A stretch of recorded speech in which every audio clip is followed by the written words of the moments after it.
Hello and welcome to my channel. My name's Greg and this is what got the shot.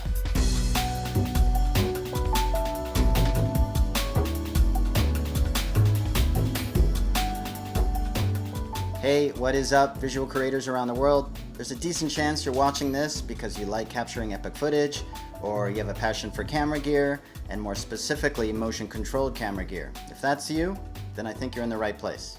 Today, I'm pumped to share with you a cool, custom-built, programmable jib.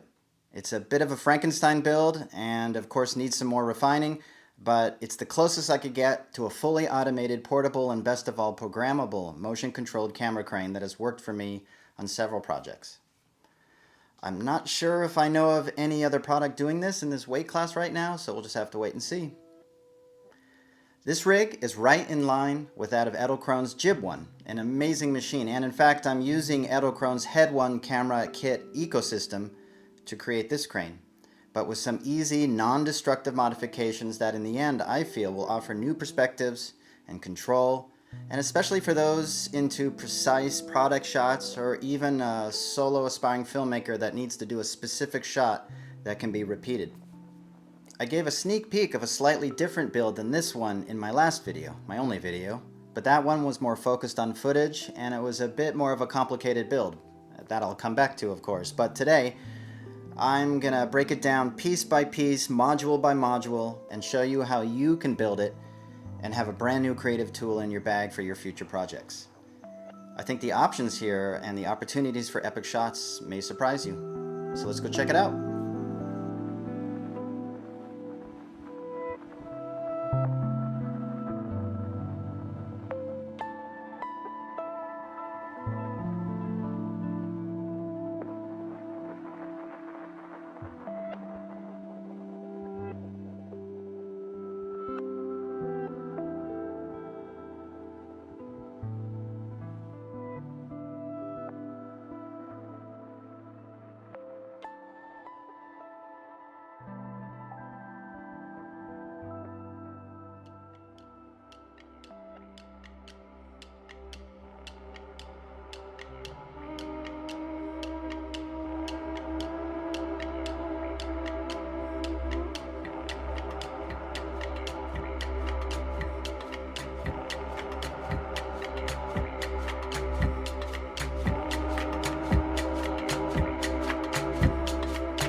Pretty cool, right? I'm always fascinated on how slow camera movement can make the subject just look gigantic and bigger than life.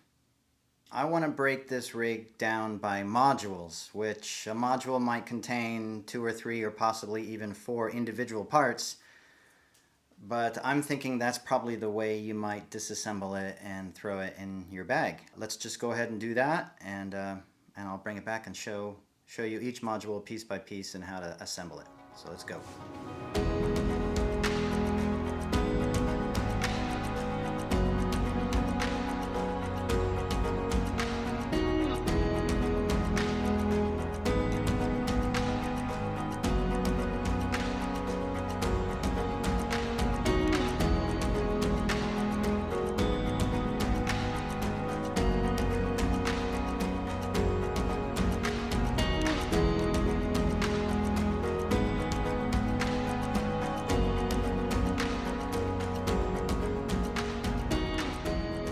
So the first connection is, of course, the plate connecting to the receiving side of the Manfrotto 394.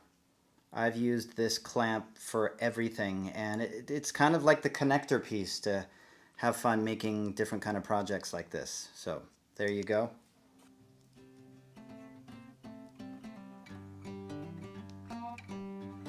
And let's go ahead and put that on the crane.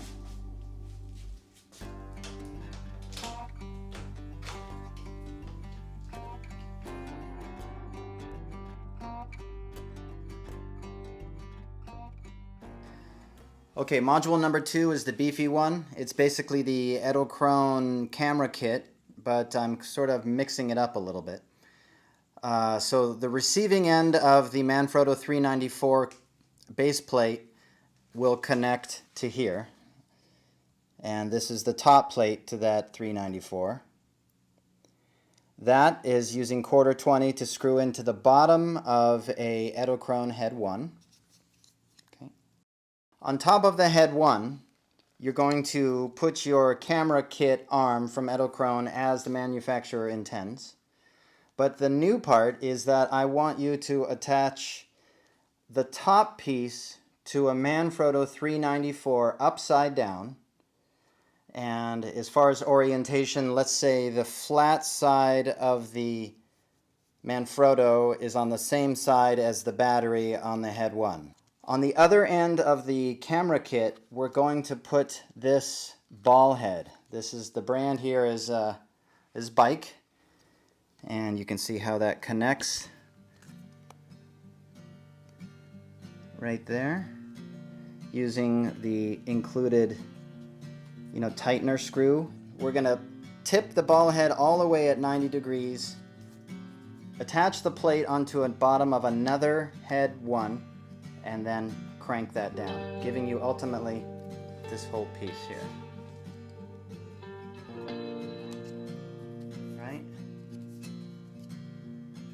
So, module number 2.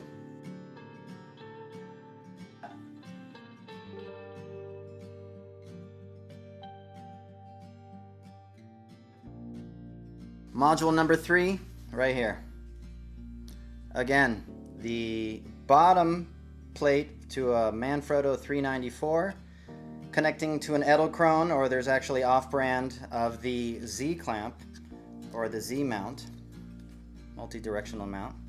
We're just keeping it, we're basically using it as a riser. And on top of that, this is a glide cam post, for the steady cam.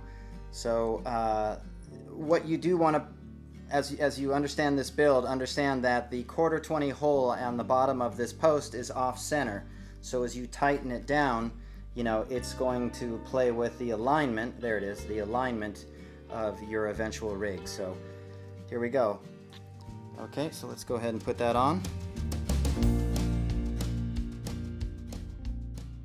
Onto the upside down Edelkrone camera arm, like this. There we go.